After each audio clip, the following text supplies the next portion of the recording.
Hello and welcome to the new season of the History of the Germans, Colonist, Knights and Cogs, the North in the Middle Ages. Now, I have to start with an admission. I promised you a history of the Germans, but I'm afraid there is no such thing. All I can give you is the histories of the German people. The last 94 episodes you've heard one of the histories of the Germans. The one about the mighty emperors and their political, military and spiritual struggle with the papacy. It's a great story.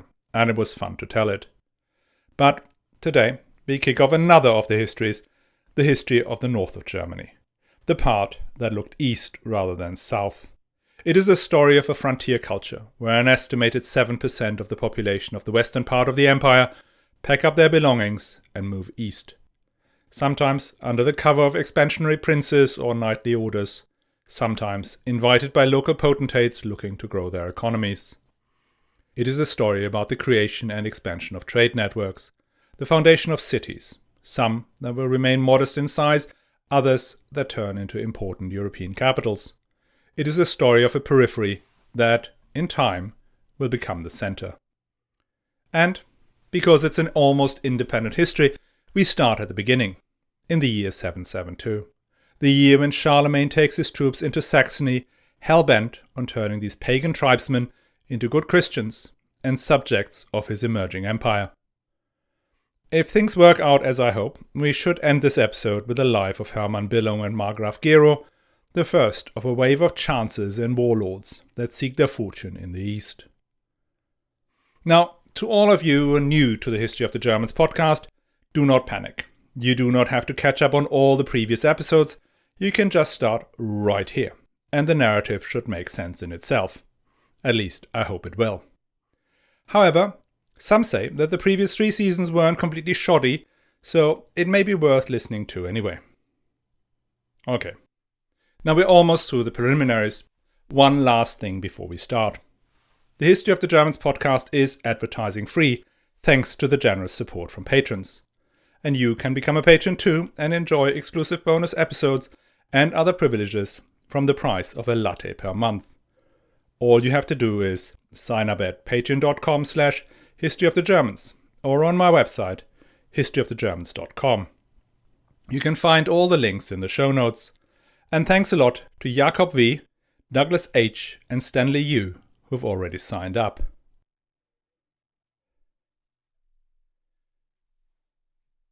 So, let's finally get going with episode 95, Callous Kings and Murderous Margraves.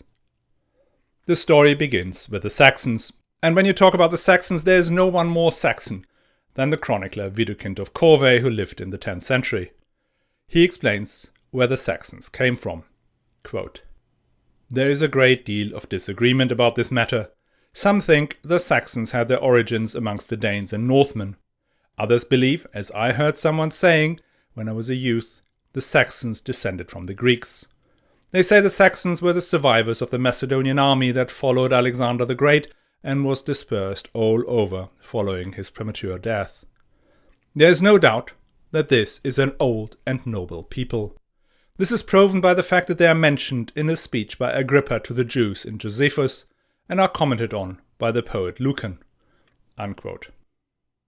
Well, it's either that, or they were just a Germanic tribe that lived more or less peacefully in the lands between the Rhine and the Elbe rivers and the North Sea and the Harz Mountains, a territory that comprises today's states of Lower Saxony, North Rhine-Westphalia east of the Rhine, small parts of Hesse, and Thuringia. Now, Widukind is making the Saxons out to be very bloodthirsty. Their name, he claims, derives from the word for knife, Sass, because they had killed such a multitude of enemies with these knives. In reality, they seem to have been a bit sluggish. When all their neighbours went out to rampage around the ancient Roman Empire in the 5th century, the Saxons stayed home, apart from that small contingent that sailed off to a foggy island in the North Sea. No idea what they hoped to find there. The Saxons are another example that proves that the Germans of today cannot be the descendants of those ferocious warriors that burned Rome and destroyed Western civilization. It is simple. The raiding and pillaging kind had all left Germany for the west and south and stayed there. So they're the ancestors of fashionable Milanese and food-obsessed Catalans, not of the sausage-eating Berliners. As a consequence of their remote and peaceful lives, by the year 772 these Saxons still lived very much like the Germanic tribes of the time of Tacitus. There were no cities, and even the villages were very spread out. The Saxons had no king or duke. They would only gather around a leader in war. And that leader was chosen by the free men of the tribe, or, if you follow Widukind, by lot. Once the war was over, the leader stepped down and returned to tilling his fields. There was an aristocracy amongst them whose votes counted more than that of an average free man, and there were slaves, quite a lot of them, often prisoners of war. So that was no egalitarian paradise at all. And the Saxons were pagans who believed in a derivative of the Nordic polytheistic religion headed up by Wotan, or for the friends of Marvel, Odin, and his son Thor, Hela, Loki, and the like. They also worshipped natural features, like trees, springs, and the like. In the 5th and 6th century, the neighbours of the Saxons lived in quite a similar fashion, but by the 8th century that had changed. Christianity had expanded from the territory that had previously been part of the Roman Empire into the east.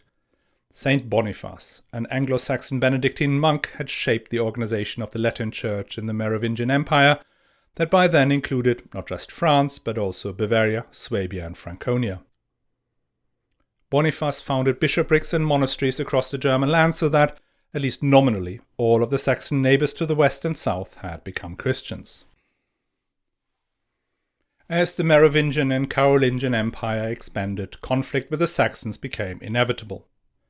After some failed attempts by his grandfather and father, it fell to Charlemagne to subdue and integrate them into his Christian realm.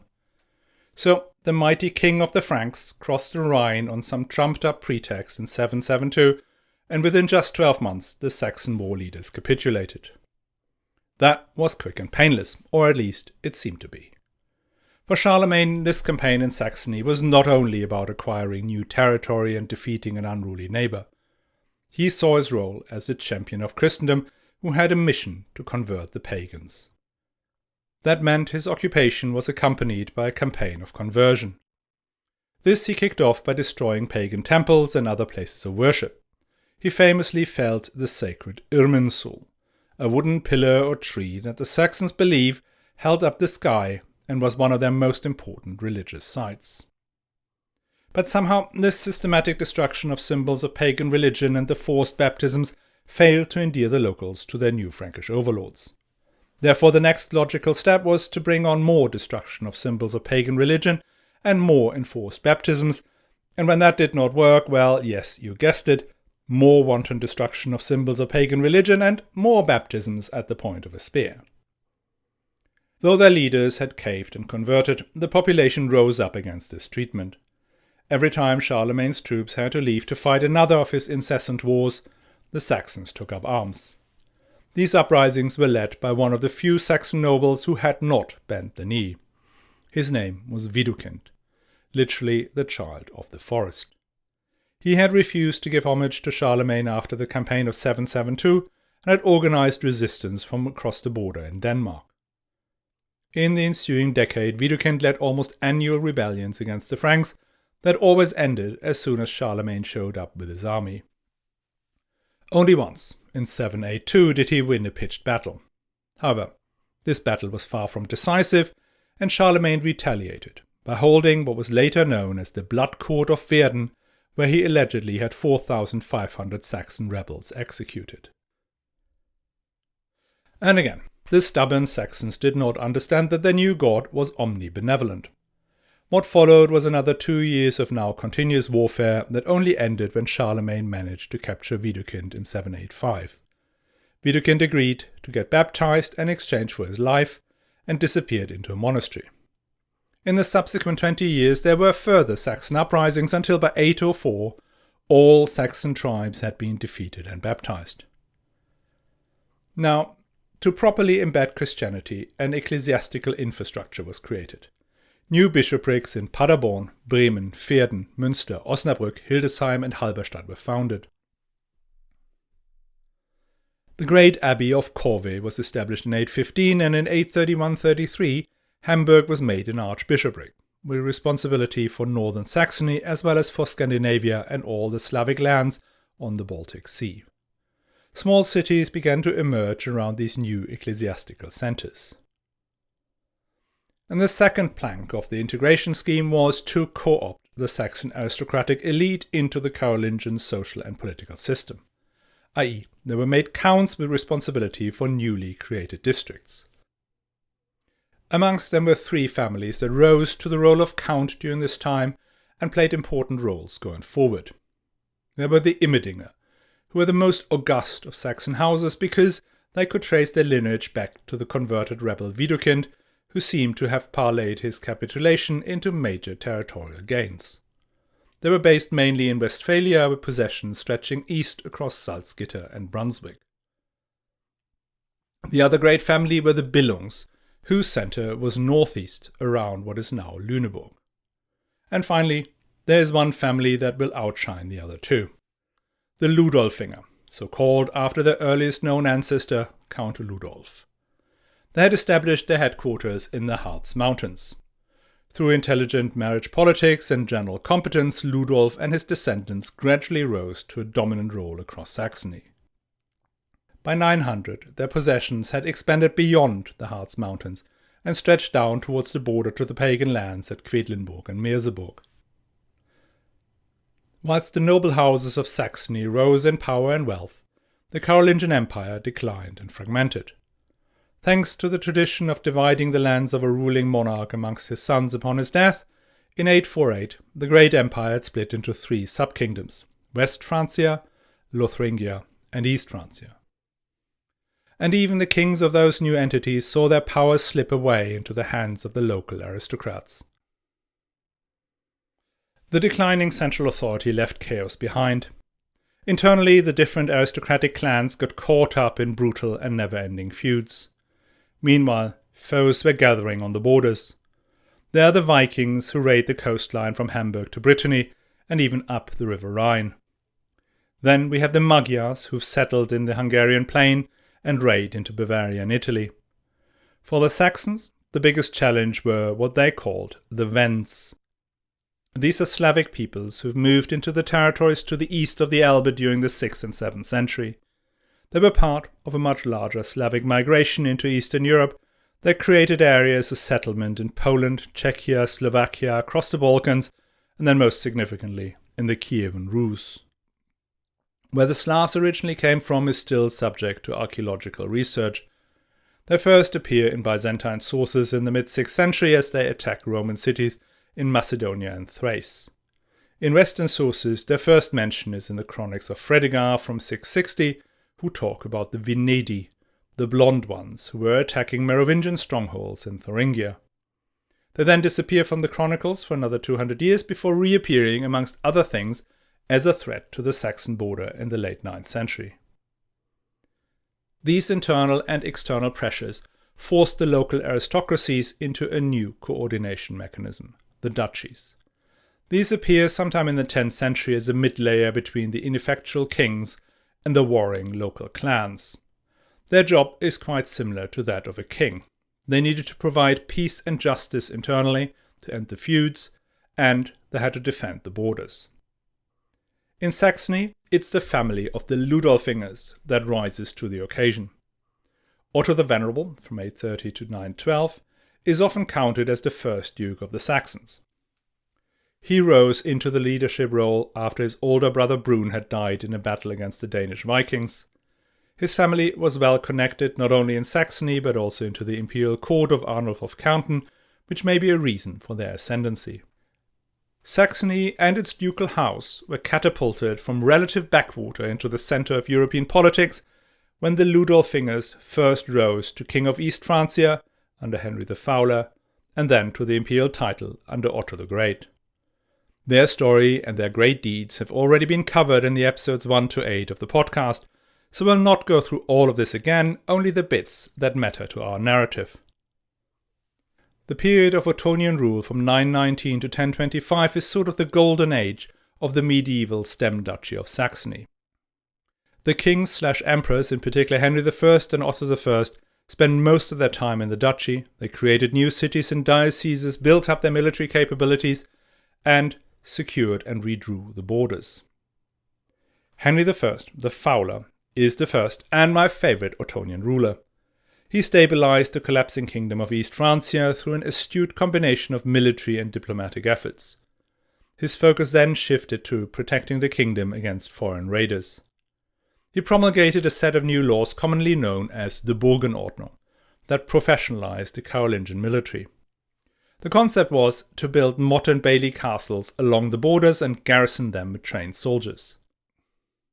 These are castles meant to protect the local population in times of war, not to suppress them. The rule was that 1 in every 9 peasants was to constantly train in war and live in the castle, whilst being supported by the other 8. And 1/3 of every harvest was to be stored inside the castle so that, when the raiders burned down the fields, there would be enough seed for the next harvest. Moreover, these castles were turned into major economic centers so as to ensure their maintenance and upkeep in peacetime. Markets and courts are to be held in the castles. Assemblies of the local nobility on feast days are also to be held at the castles. It would usually entail the construction of a church, so settlements would then grow up around the church and the castle.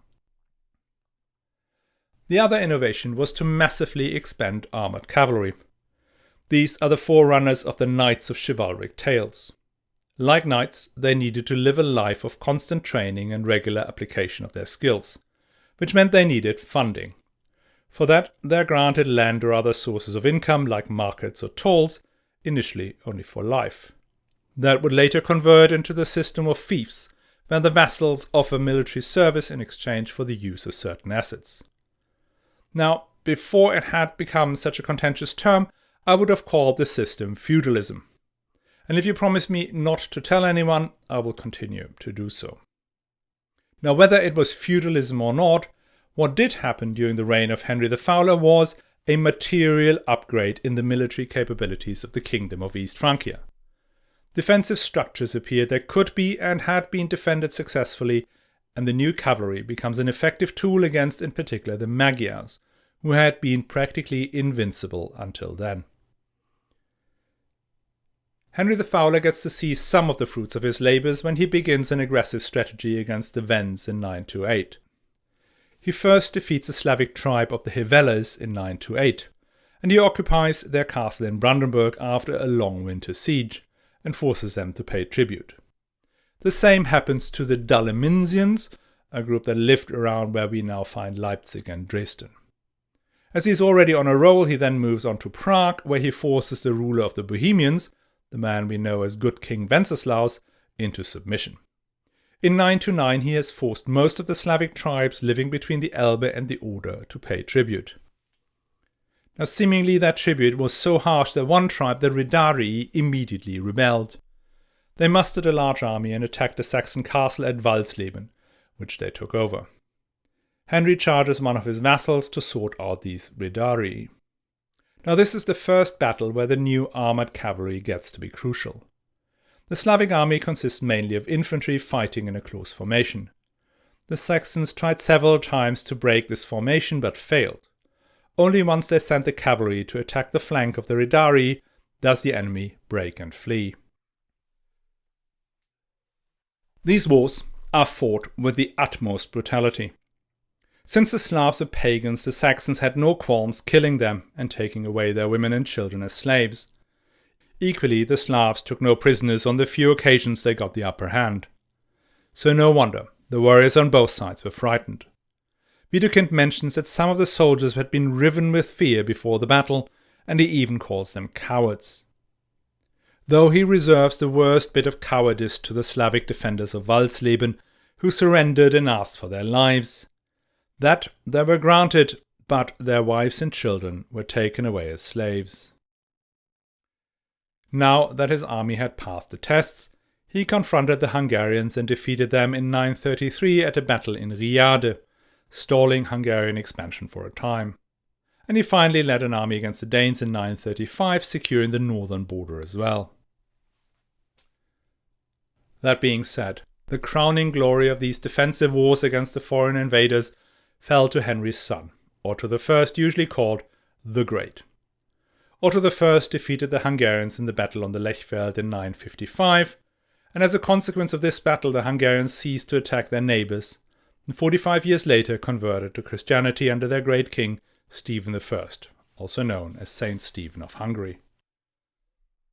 Again, Otto I's deeds are many and a fantastic tale, but what interests us here is his activities in Saxony, specifically how he organized the border with the Slavic tribes and his efforts to build out the ecclesiastical infrastructure. Let's start first with the border management.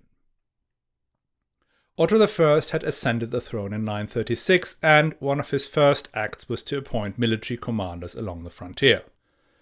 The northernmost section along the Elbe River, so from Hamburg to roughly Dannenberg, was granted to Hermann Billung, whilst the whole of the border south of there was granted to only one man, Margrave Gero, who had no surname. Hermann Billung came from the Billung family, who held a big chunk of northeastern Saxony based in Lüneburg. As such, the Billungs were optimally placed to defend the eastern border with the Slavs, as well as the northern border with the Danes. Widukind describes Hermann Billung as a noble, diligent and quite prudent man, and on his first outing he proves to be an able commander who led from the front and inflicted a grave defeat on the enemies. But Hermann Billung had a major problem, which was that he was the younger of two brothers. His older brother, Wichmann, was also a powerful and brave man, generous, skilled in war, and as Widukind said, possessed of such learning that he was said by his people to have superhuman knowledge. This choice of Hermann over his equally competent but more senior brother led to all sorts of rumblings in Saxony, which became worse when Hermann scored his first set of successes. The rivalry between Hermann and Wichmann, and later on with Wichmann's son, who was also called Wichmann, preoccupied Hermann Billung. So as the two sides of the family grew to hate each other more and more, the Wichmanns would at times go across the border and fight with the Slavs against Hermann's forces. As a consequence, Hermann could not establish as tight a level of control over the Slavic tribes in his border zone, namely the Abodrites and Ridarii. They did pay tribute all right, but would occasionally rise up and had to be forced back into submission on regular intervals. And as we will find out, this relatively loose control will result in quite a different development here compared to further south. Despite his relatively moderate level of success, Otto I rated Hermann Billung highly and would make him his proxy during periods he was absent from Saxony. Widukind often calls Hermann Billung Dux or Duke, though most scholars agree that he wasn't Duke in the way that, say, the Dukes of Bavaria, Swabia and Franconia were Dukes. Only under Otto II will the Billungs rise to become actual Dukes of Saxony. Hermann Billung's counterpart in the south was Margrave Gero, a man from a much more modest background than himself. His father seems to have been the leader of Henry the Fowler's household cavalry, and his brother was employed on special missions by Otto I, suggesting they were sort of closely linked to the royal court but not quite as powerful in their own right. Gero was again a perfect warrior in Widukind's telling. He was skilled in war and offered good counsel in peacetime. He was quite eloquent and learned. He preferred to demonstrate his prudence through deeds rather than through words, and he showed great energy in gaining wealth and generosity in giving it away. Gero was made a Margrave. Now, in the Carolingian realm, a Margrave, or in English a Margrave, was a count who administered a county on the border. Such a county was called a mark or march in English. Being a Margrave instead of a mere count had a number of advantages. A Margrave had military command over the forces at the border. Moreover, he could dispose of the resources of the march at will, instead of having to send them on to the king. And most importantly, he would report directly to the king or emperor instead of the duke. So Gero, for example, never reported to Hermann Billung. Despite of all his skills, Gero's appointment too had been controversial. He was given Merseburg as his headquarters, and Merseburg had come into the Ottonian family through Henry the Fowler's first wife. That marriage was later annulled, and Henry the Fowler's son from this marriage, Tankmar, had expected to at least get Merseburg, his mother's inheritance. When Otto passed it to Gero, Thankmar lost it completely, kicking off a series of civil wars that were Otto I's preoccupation during the first decades of his reign. Again, listen to the episodes 2 to 6, it's a riveting tale. But despite the fact that his boss was constantly fighting brothers and sons for the throne, Gero managed to push the boundary of the kingdom east. His methods were far from subtle. At one point he invited 30 Slavic leaders to a lavish feast, only to have them all murdered at the end of it when they were drunk. On another occasion, Gero and Otto had defeated an army of Obodrites and had beheaded their king. And the next morning, quote, "The head of this minor king was placed in a field. Around it 700 prisoners were beheaded. The eyes of his advisor were torn out as was his tongue, and he was then left helpless in the midst of the corpses." End quote. We have no records from Slavic hands that could tell us what they felt about these constant incursions, so we have to rely on Widukind, who describes the Slavic attitude as follows, quote, "They were a tough people, and able to endure hardships. Accustomed to the poor way of life, the Slavs desire those things that seem a burden to us. There was a truly long struggle between the two sides, with one fighting for glory and a great and broad empire, and the other fighting for liberty, or against the worst kind of slavery." End quote. Now, just a quick word on the slave trade of the time. The trade in slaves was an enormously profitable business in the 9th and 10th century. Many were employed in the large aristocratic estates across Europe, but the most valuable of those were the castrated young men who served in the harems of Spain, North Africa, and the Levant, as well as the court of Constantinople. The surgeons skilled in the most valuable root and stem castration were based in Verdun and Lyon. As the church had banned the enslaving of Christians, the main source of slaves were either Viking and Russian merchants who sold East Slavic people to Arab and Jewish traders, who took them via the Baltic and Denmark down to Verdun and Lyon. The other were the raids of Hermann Billung and Gero, who became incredibly rich in the process. Gero operated as Margrave for 28 years, a period during which he managed to not only regularly defeat the Slavic groups, but also to establish permanent forward bases. In particular in Lusatia, the Lausitz in German, whose inhabitants he had, quote, "compelled to accept the heaviest burden of servitude." His latter years were overshadowed by a falling out with Otto I, who believed him to have tacitly supported one of the rebellions. He also lost both of his sons, leaving him without an heir. In his grief, he took himself off on pilgrimage to Rome and upon his return founded the Abbey of Gernrode. The Abbey Church, where he is also buried, is one of the few remaining and a very impressive example of early Ottonian architecture. Gero made his widowed daughter-in-law the Abbess of Gernrode, which must have come as a great relief to Otto I. Because the territory that Gero had conquered was truly vast, equivalent to the modern states of Brandenburg, Saxony, and Sachsen-Anhalt, or roughly 2/3 of what would later become the GDR.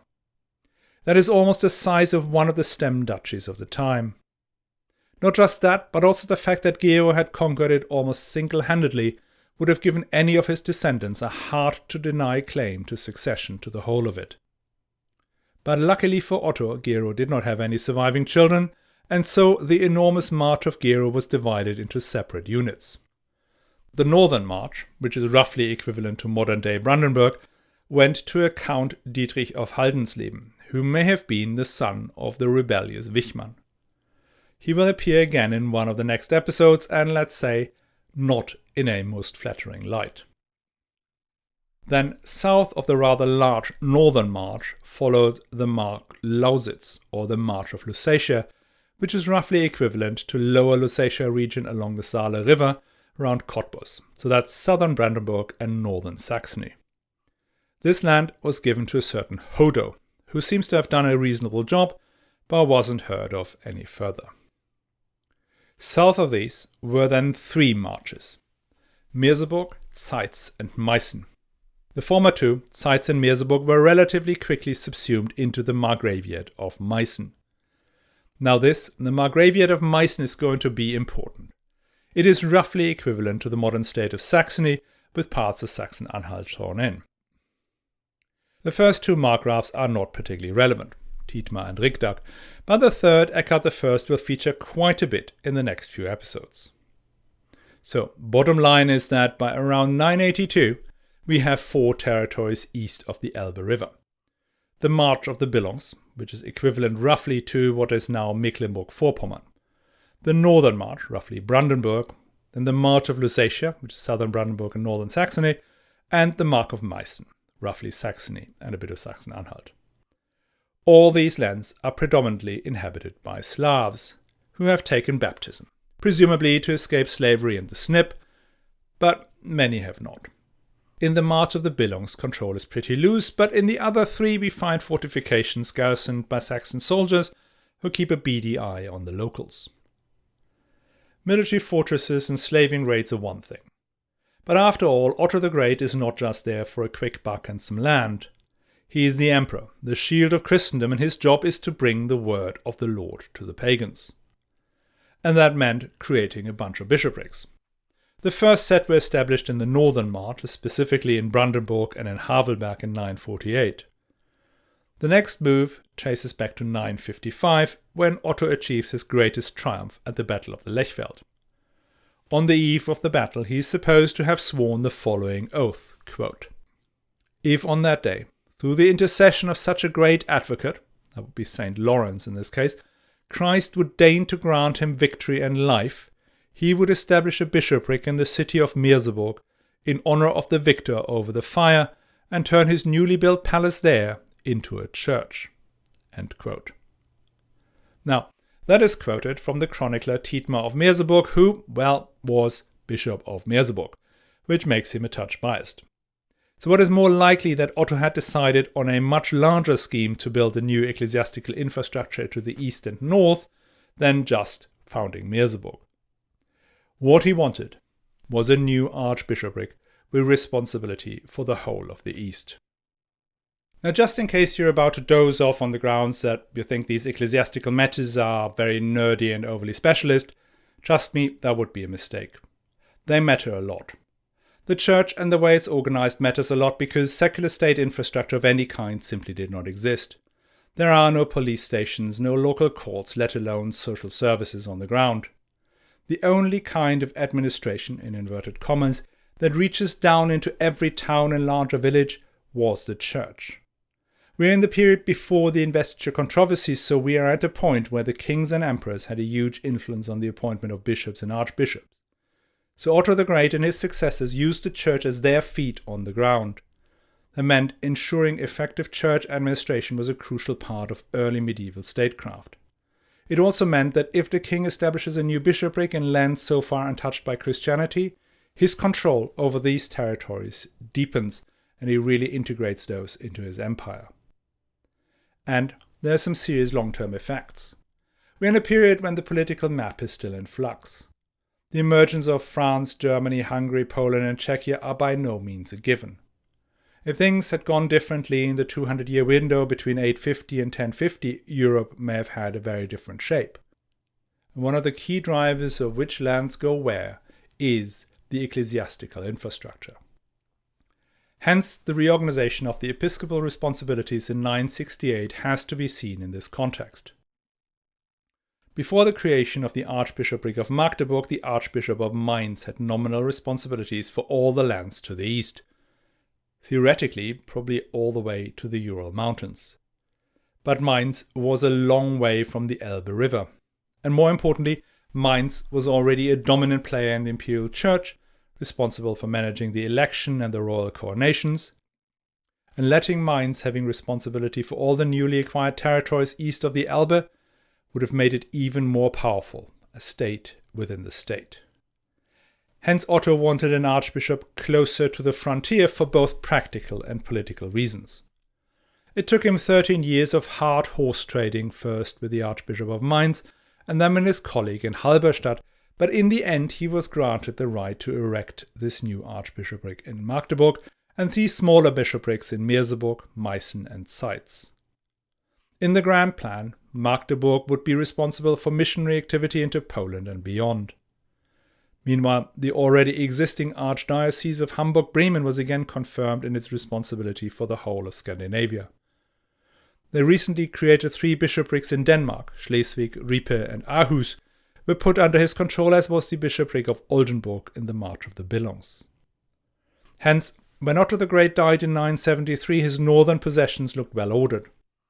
The old Duchy of Saxony is stable under the leadership of his old friend Hermann Billung and his descendants. The borderlands to the east are run by competent Margraves, none of which is too powerful to challenge either king or duke.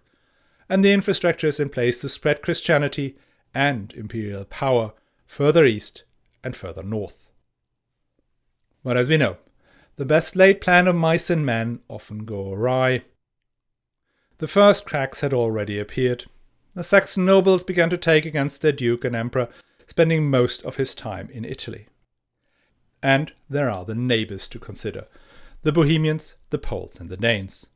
Because these will play a major role in our narrative going forward, next week we'll take a more detailed look at who they are and where they come from. I hope you'll come along for this story next week. Now before I go, let me thank all of you who are supporting the show, in particular the patrons, who have kindly signed up on patreon.com/historyofthegermans. It is thanks to you this show does not have to do advertising for products you do not want to hear about. If Patreon isn't for you, another way to help the show is sharing the podcast directly or boosting its recognition on social media. If you share, comment or retweet a post from the History of the Germans, it's more likely to be seen by others, hence bring in more listeners. My most active places are Twitter @GermansHistory and my Facebook page, History of the Germans Podcast. As always, all the links are in the show notes.